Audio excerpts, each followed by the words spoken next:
to this point in your career, what do you think has been one of the lessons that you've learned, but it's taken a lot longer than it should have?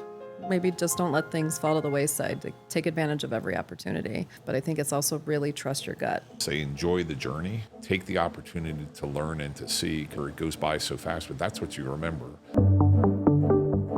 It started a long time ago. Everything has been so organic and so natural that 26 years ago, who thought we'd be sitting here talking about a merger, right? You have no idea what's ahead. You have to learn as a leader, that same trust that you got, you're instilling in other people. And then that's how you raise the next generation. And that's hard to do, especially most designers want to ensure the quality, and to start to relinquish that, you have to trust your people. And that was probably one of the biggest learning lessons. I never had a planned roadmap. I think some people expect this real simple line, and my whole point is don't overanalyze it, make good choices, but the reality of it is, even if it's not the perfect choice, learn from it, grow from it, so that you're on a constant growth thing, especially now tied together with a firm that does 1,000 hospitals a year. How can we make all those people's lives better? It feels like endless opportunities.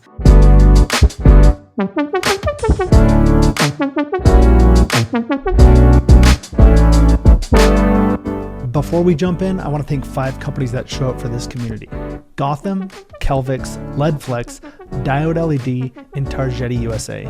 Because this show exists thanks to their belief in designers and the way they work every day. I'm really excited about this conversation, and I want to start where design actually begins. Every designer begins by imagining how a space should feel: calm, intimate, creating clarity or wonder. Yet lighting too often demands compromise. Performance versus flexibility, intent versus cost, good instead of better. Gotham starts with a different belief. Those decisions shouldn't carry the weight they usually do because the right options are already built in. Their approach to architectural downlighting is designed around freedom. The freedom to explore, adapt, and refine without limitation. This is the new Gotham, where every option is already there. See it for yourself. Experience how Gotham's Ivo makes lighting design easier, faster, and more intuitive. Request a sample customized to your specs at gothamlighting.com/free samples. Chip and Kelly, when you guys look at where you're at today, there's an opportunity to talk about, what you've done along the way. You recently merged. Congratulations. As you've evolved, how have you seen and felt and known the next step is coming? It's just another step along the journey, and we've only made it here because of the great talent that we've surrounded myself with, and that just made us better and stronger. Even when it was a smaller team, it was always about the team. Chip and I both have, I think mentoring has a lot to play in what we're going to talk about today too. He purposely named the company Lighting Design Alliance. He didn't call it Chip Israel Lighting Design. And I think that really set the tone from the beginning for how it's truly all about our team. Our passion is lighting. That's what we do every day. And I think this merger really, we had to take a step back, right? We know that our marketplace is changing, the industry is changing, but the most important thing was design. We didn't want to lose being the design, even if we tell Sobrine is great because they don't even really call themselves an engineering firm. They call themselves a technology firm. That's what the real key is. Some people say, it's a golden parachute or something.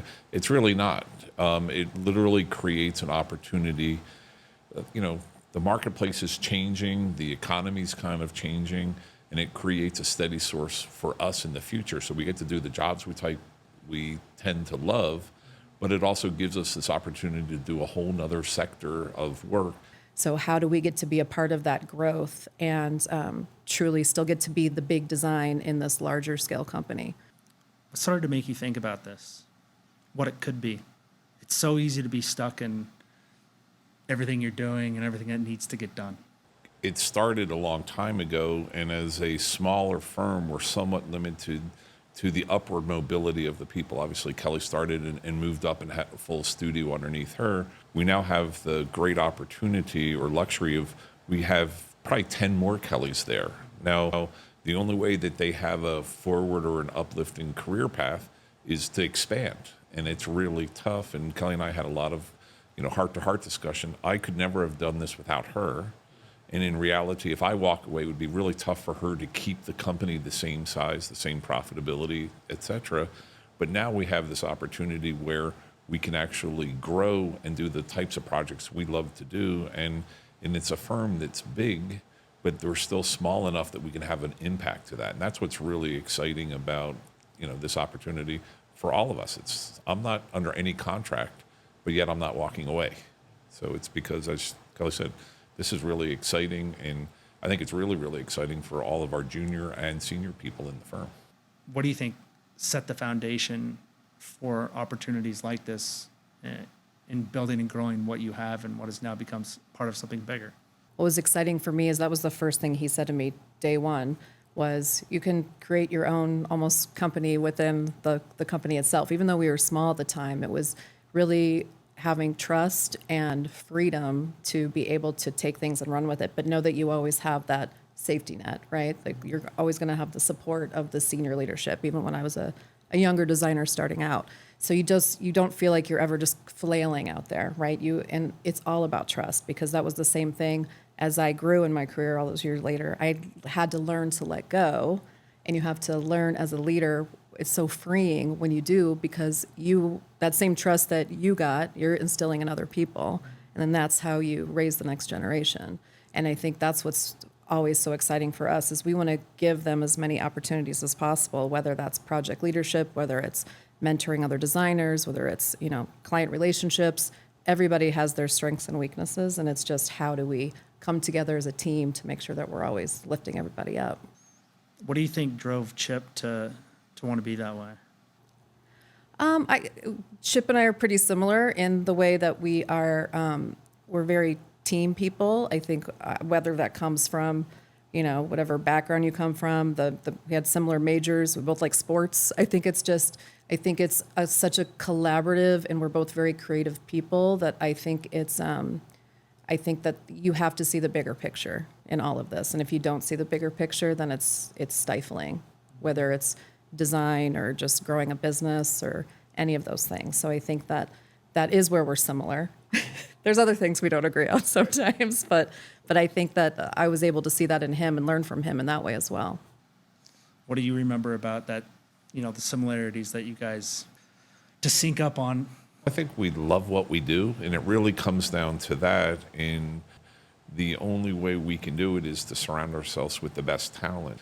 So we look for that combination of design ability, technical foundation, communication skills, work ethic. That's all very, very important. And they probably all have a little bit more of an entrepreneurial spirit to them, which is great. We love that. It also means it's maybe harder to retain them because we get the best. We train them really hard.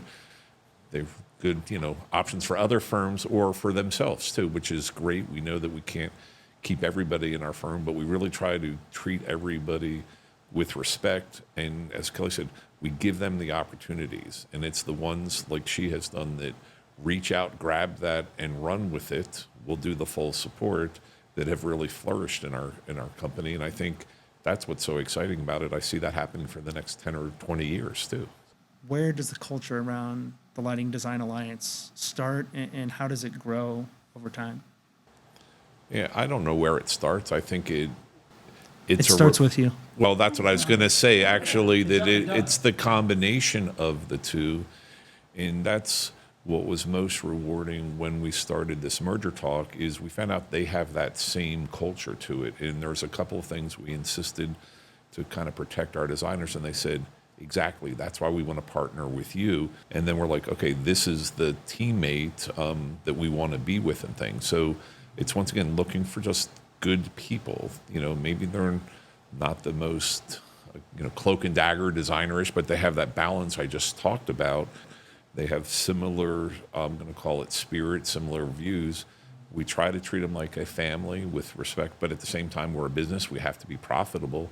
Sometimes either of us have to make a hard decision. It may not be popular, but at the end of the time, I think everybody really respects that it's in everybody's overall best interest. And if I can add culture, it's not a slogan, it's not a buzzword, it's just how we work every day, how we live every day. It's our personalities. It's the blend of the personalities of our team. And I think even when we're interviewing people, it's just, it's just that natural feel sometimes of how it all comes together. We love to have fun. We love what we do. I think it's just we actually like each other at our office, which is important in our business. But like Chip said, I think an important thing to note too is we didn't go out seeking to sell the company. I think that's what is so crazy how all this happened is they came to us. I was probably more hesitant about it, and that was part of the hard discussions just because we had been talking for over a decade about a certain plan. But I think I had to take my own advice and take a step back and look at that big picture and what is best for everybody, because that's truly the mission from the beginning is it's not about what's best for him, but what's best for me. It's what's best for the future and for all of our people, because that's what makes our culture. I feel really bad because we've always been super open to all of our employees. And this is the first time Kelly and my wife and myself had some of these meetings with the Salas O'Brien team, and we couldn't really share it with the rest of our team because too many times these things fall apart and things. So when we could share the news, there was a little bit of a shock because the transition had already started. And then, it was more like, this is where we're going. And after the shock wore off, it's more like, we trust both of us to make the right decision. And 4 months later now, everybody's super happy. Nothing's changed. They still see the opportunity. We just hired 4 new people. They all see they're going to get the support. So we talked about this growing pyramid. We're filling in the foundation underneath that. So we're going as fast as we can to support our teams. I mean, it goes without saying, culture is what keeps that together. Trust is what keeps that together, right? What has it been like to keep all parts and facets and assets of that in check through your career together? Well, I'm going to expand that. 25% of our firm has been there for over 20 years. So we're talking a lot about Kelly and myself. There's 5 to 10 other people that have been so instrumental in our long-term growth and success, and we value them. We really try to do everything we can to protect them, sometimes from themselves, but the idea is creating these opportunities for them. And how does it work? Throughout this whole process, it's almost like it becomes a little simpler. We all just want to do good design, and we want to work with good people, and that's timeless. And I think that's what we're always saying, how proud we are of our team, because it's not just they're amazing designers or they're talented or they come from the best programs. They're really good people. How have you guys always, looked at and viewed what hard work means to you? You do it every day, right? I mean, this is not easy. Doing a talk tomorrow, and we're talking about, a quarterback that makes $250 million a year versus someone that makes $300,000. You get rewarded for your effort. So yes, you have to work hard, but you also have to work efficiently. You also have to surround yourself with great talent so that they make you better. You basically can't do everything. Well, maybe you can, but the reality is, you have to, and Kelly said it, you have to give up control. And that's hard to do, especially most designers want to ensure the quality, and to start to relinquish that, you have to trust your people. And that was probably one of the biggest learning lessons, is to empower them, trust them, maybe do quality control or whatever.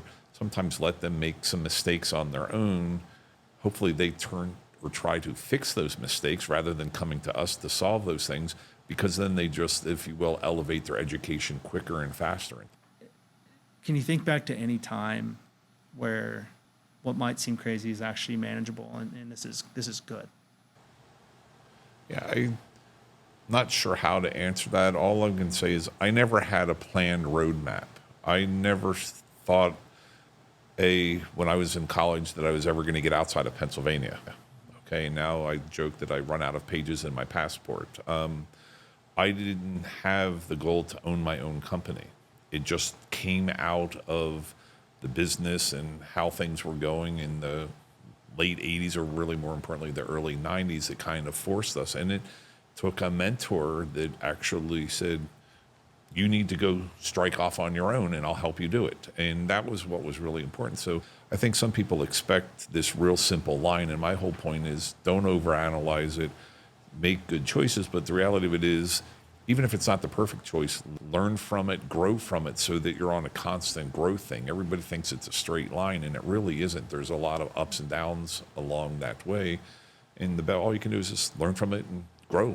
Yeah, and I think we're lucky with what we do. Just lighting design as a business is that every day is new with what we get to do. So I think, we all kind of go through these, peaks and valleys in our career where, whether it's, oh, should I be staying in Los Angeles or should I be, trying something else? But I think that's what helps is that every day there's something new, and those new projects just keep us invigorated and keep us moving forward. You really get to do these once in a lifetime projects every year or two. And it's pretty amazing of what the firm's been able to achieve and things. People can run stuff alone, or they can run it together, or they can run it, with a team.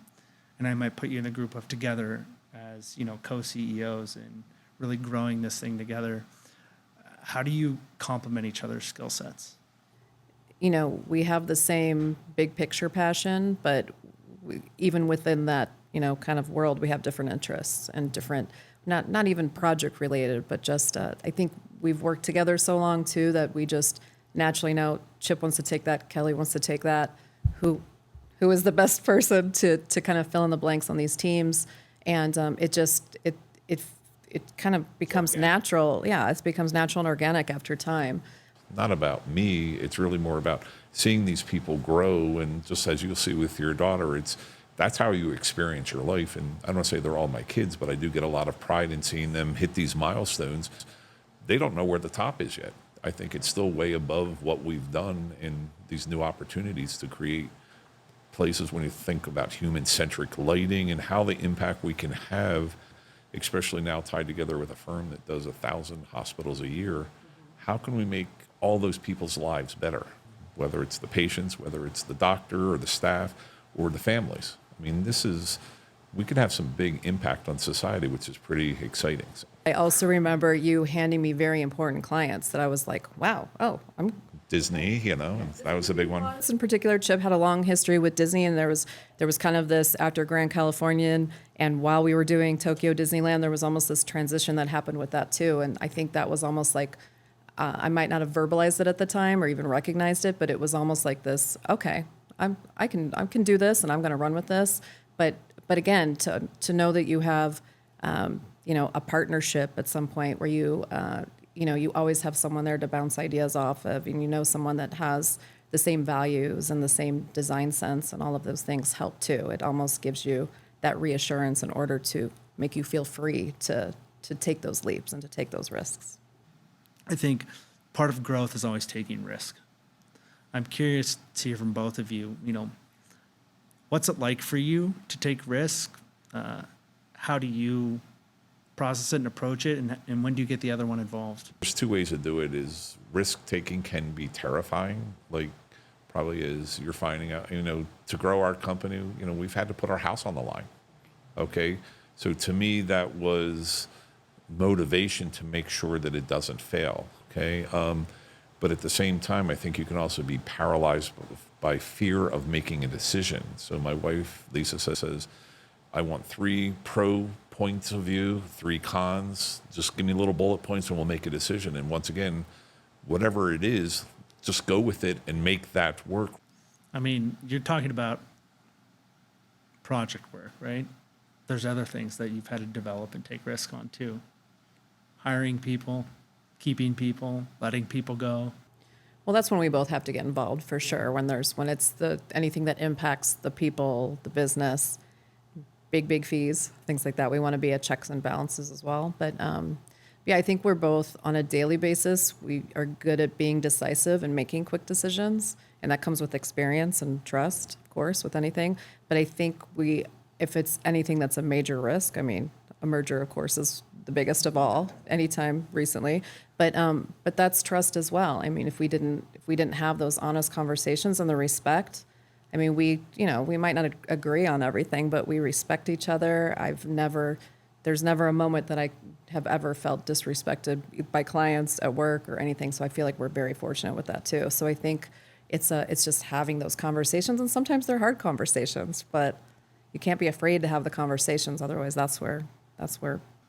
What makes it hard? I think the fear of having a conversation. Sometimes we don't want to create, it's like a marriage almost. And sometimes it's just like, oh, we'll forget about it. Well, it doesn't work. Or even working with a client. If there's an issue, solve it, find out, expose it, or whatever it is, because it may be 10 minutes of pain versus letting things fester and go on and on. So I would just say deal with things as quickly as you can. And then once again, take the positives out of it and keep going. So. What do you feel like you've done along the way as you've built the company to set it up so that it can be successful beyond, your existence there? I think there's two things that come to mind there. To keep the legacy going, it's all about the people, like we talked about earlier. It's building the next generation, giving them that freedom to learn and to be to take their own risks, whether it's in projects or just with clients. Because if we don't have our team, there is no future, right? These are timeless things that we want to go on forever. But from our side as well, it's showing up. You have to show up for your team. You have to show up for your clients. If we didn't do either one of those things, we wouldn't be where we are today. I think that's the most important thing. And I think that's just looking back. It's so important to just keep showing up, whether it's your personal life or your business life. I think that's, what's so important. There's never a time where we're not available to our team or clients. And I think that's what helps. We're a service industry at the end of the day, but we also want to support our team. Like, text me anytime, you call me anytime. It doesn't matter if it's 10 o'clock at night, right? Just, we want to make sure that you feel empowered or supported in your decisions as well. So I think that's a big, important part of what we all do. Before we keep going, I want to spotlight someone who shares the same obsession with the design detail that this podcast is built on. Kelvix doesn't just move fast, they move with purpose, helping the design world turn ambitious ideas into seamless, buildable realities. The Kelvix team works at the pace of your project, delivering tailored solutions backed by the people who know how quality, timing, and precision elevate the final outcome.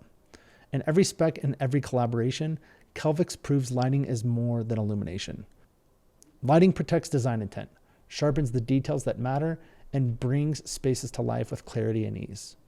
See what's coming next from breakthrough products to standout projects at kelvix.com or on their social channels.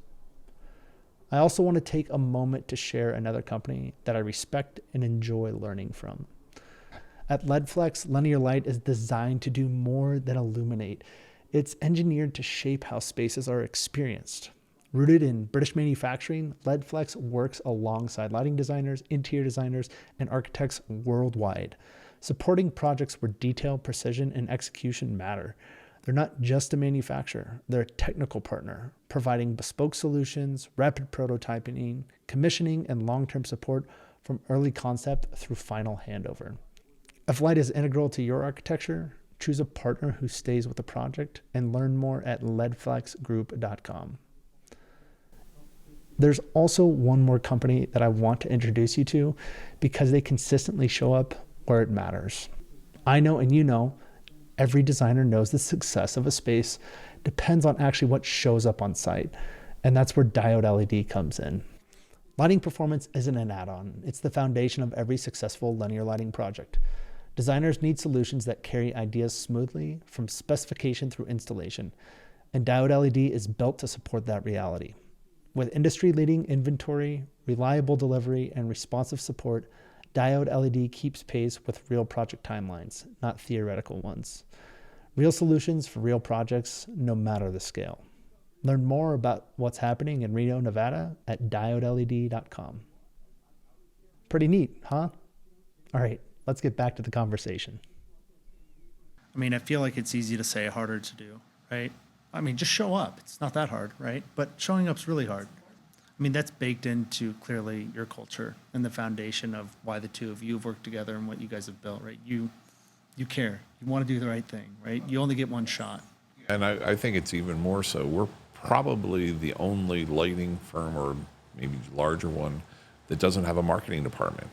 Or I should say now we have one. But the reality of it is, but as a lighting one, it's everybody's job. And I think what we're most proud of is we have probably a dozen clients that we've had for the last 30 years. And as Kelly says, we'll jump through hoops for them because they're our friends, not because they're demanding it. And we also understand that it leads to our next one or our next project and things. And I think all designers love doing the pretty rendering at the beginning and getting all excited.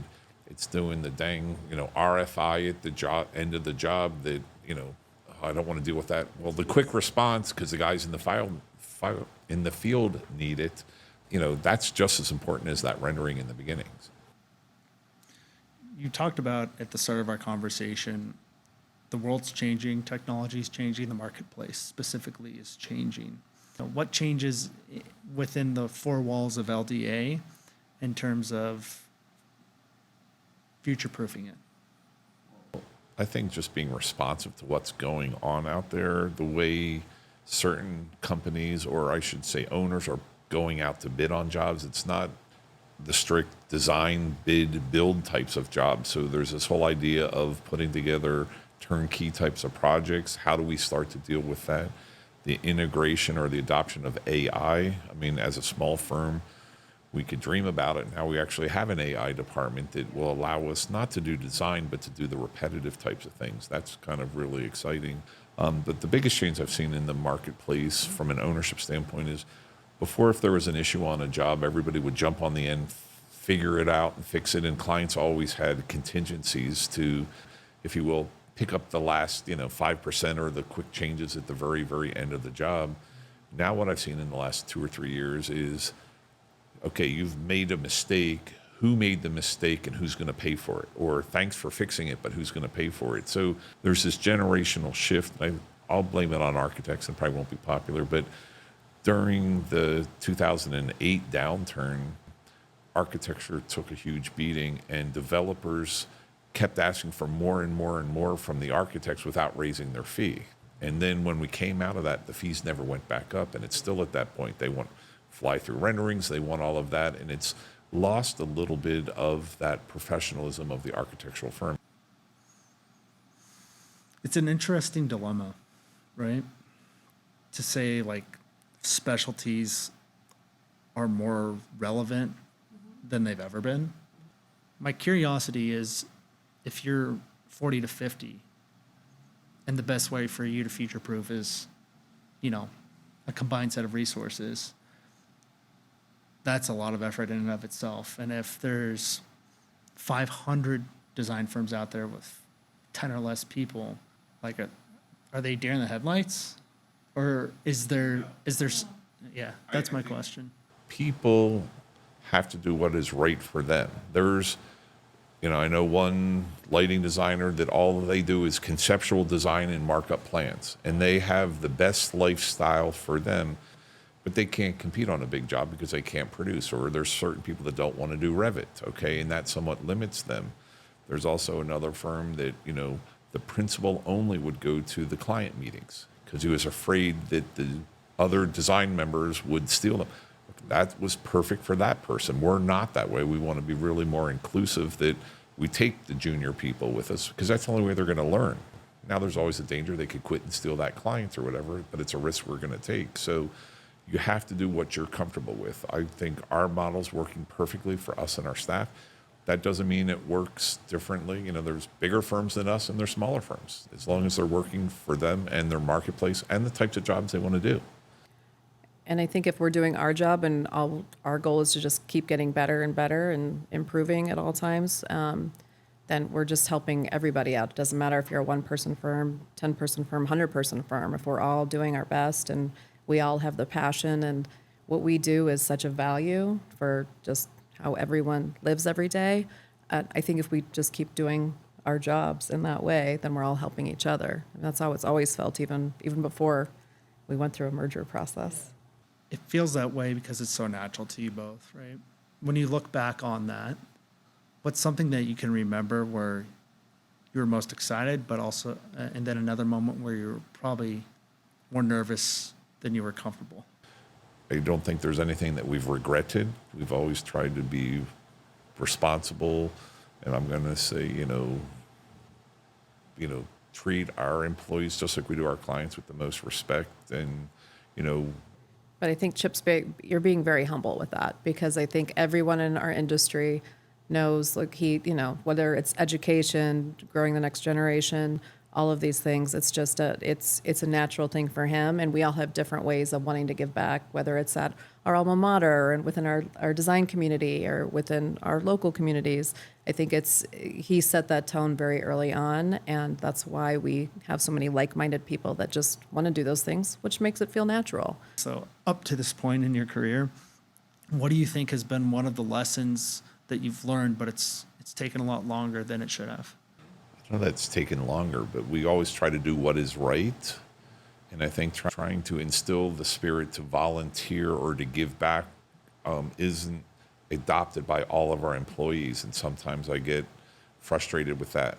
I'd say I'm frustrated, but I've also learned to realize we can take the people that want to do it and really nourish that and to, if you will, reward that. But we can't penalize the other people if it's not in their DNA and things like that. Yeah, I think that's a great point, because I think we both had to learn that lesson that if someone's not meant to be at our company, that's okay. You wherever everybody is supposed to be, that's where you're supposed to be. And I think that took a while for both of us, maybe one of us longer than the other, but We take it personally. we do take it personally because it is so personal. Yeah.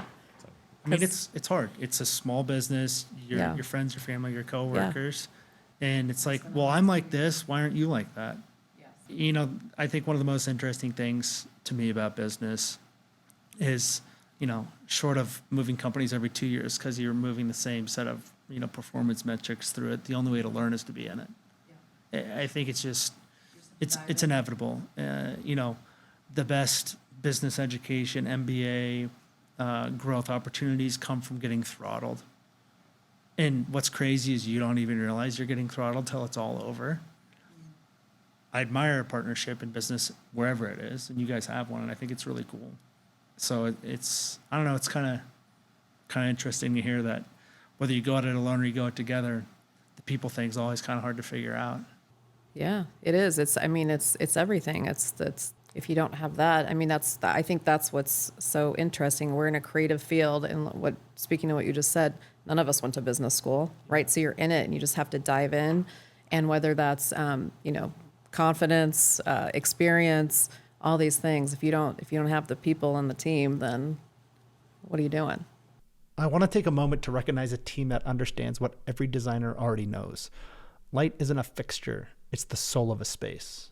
For almost a century, Tarjeti has shaped how people experience architecture, using precision optics, performance, and that unmistakable sense of Italian design to elevate every moment a space offers. Because light isn't just seen, it's felt. It drives emotion, guides the eye, and transforms intention into atmosphere. For Tarjeti, light isn't simply the medium, it's the identity. It's the craft, the legacy, and the commitment behind every solution they create. Experience it for yourself. Visit tarjetiusa.com. Now, let's jump back into this conversation. Sitting here today, what's got you pumped? We both get excited about all the new opportunities, new projects, new types of projects. I think that's what's so interesting about this for both of us is the scale of it is so big that it feels like endless opportunities. And I don't know. I think at the end of the day, that's what we're both here for. That's what keeps us so inspired, because it's not the types of projects, even though there's some really cool new project types that we're being exposed to as well. But it's what we talked about earlier. Even something like finishing up Epic Universe, it opened new opportunities with, Lighting Design Alliance can do that, right? It used to be, we're just going to do the area development, or, we'll just do the F&B. We did everything in there. That's 3,000 universes of control, 1.5 million points of light for a nighttime show. Took Megan a month to program that with our amazing programmers on site. It just shows that the sky is the limit with what we can do, and I think that's what keeps us excited, right? There's so many different opportunities, and we're not saying, we're going to get another project like that. It's just, it's constantly pushing the envelope in creativity and technology and all these cool things that we get exposed to.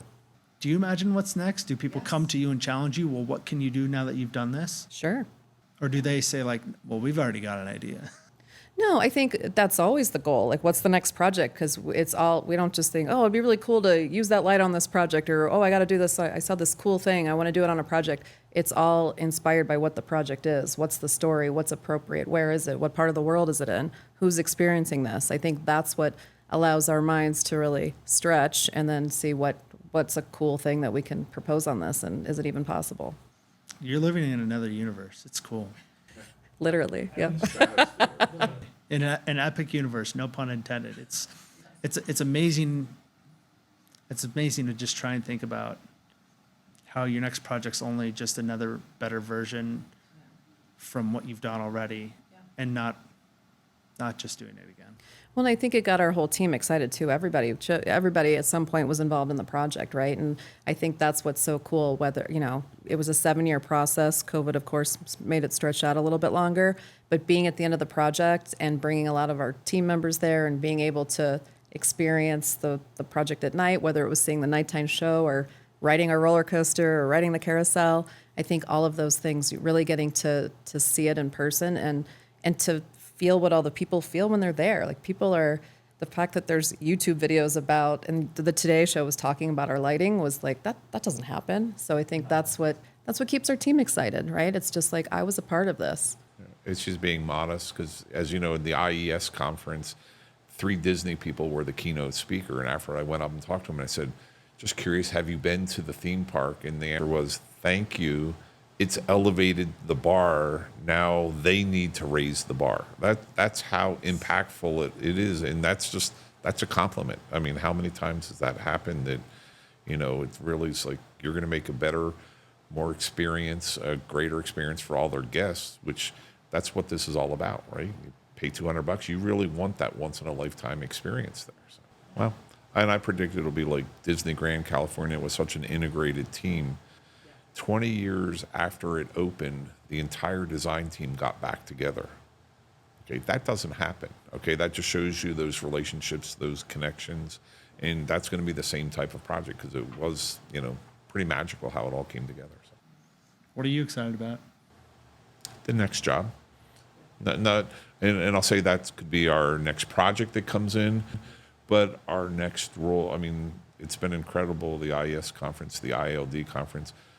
Half the people want to know what's going on with us. The other half are like, how can I maybe get involved? Whether it's somebody that's recently retired or looking at, we're going to grow and we're building the bottom level, but now there's also going to be, as it starts gearing up, opportunity for more senior people too. And what could be better than hiring your friends? I mean, that's truly, the moment that ties it all together. So. Chip, I'd ask you, what's next for you, but you've taught me time and time again, you don't know because you're just on a journey. Kelly, you work with Chip, so I can't ask you that question either. But, my last question to you both, as again, you reflect on your present moment in your careers, if you can go back to your younger self, if you can talk to someone who's getting started, and you can't say volunteer, because you've already said it, what advice do you give to your younger self about what you know, which is trusting the journey and challenging yourself in all this opportunity? Yeah, I think it's what we talked about earlier, showing up. That showing up thing is important because especially when you're younger, you're like, do I really, maybe just don't let things fall to the wayside. Like, take advantage of every opportunity. And I think that goes for anything in life, but I think it's also really trust your gut. So if you surround yourself with those good people, and whether it's mentors, just people in your industry that you trust, I think that goes a long way, because if you are with those people, you're just along for that journey and you have no idea what's ahead, but it can be even bigger than you imagine. I think that's what's so cool is 26 years ago, who thought we'd be sitting here talking about a merger, right? Because that was not ever part of the plan, but it's just like Chip said, everything has been so organic and so natural that we're pretty lucky. I mean, we get paid for our opinion on lighting at the end of the day. It's a pretty awesome career to be in. I'm going to just say enjoy the journey. I think that was probably my one regret is working so hard, or whether it's trying to get home to be with our daughters as they were growing up, or trying to get back to go to the next job or whatever. And I've seen, not so much you, but, Annie's gotten the chance of doing a job in Cairo and then going to the pyramids. And I've been lucky to see a tremendous amount of things. And all I would just express to everybody out there is take the opportunity to learn and to see, because I think that's what's really going to help them. And then 20 years later, or in our case, 40 years later, it goes by so fast, but that's what you remember. All these questions about regrets and bad things, they basically, they're gone. All I remember is all the great stuff. Yeah, it doesn't matter. All the good stuff. Show up and enjoy it. If you guys need a new tagline for your merch company, that's a pretty good one. Okay. We're going to put it on a t-shirt. Don't worry. Show up and enjoy it. Show Chip up and enjoy it. Good luck with the next chapter of everything that you bring to this world and Galaxy. galaxy. and Galaxy. Beyond. That's There right, could and be a beyond. project outside of the planet. That's right. You never know. You could be the first people to do a lighting design on Mars.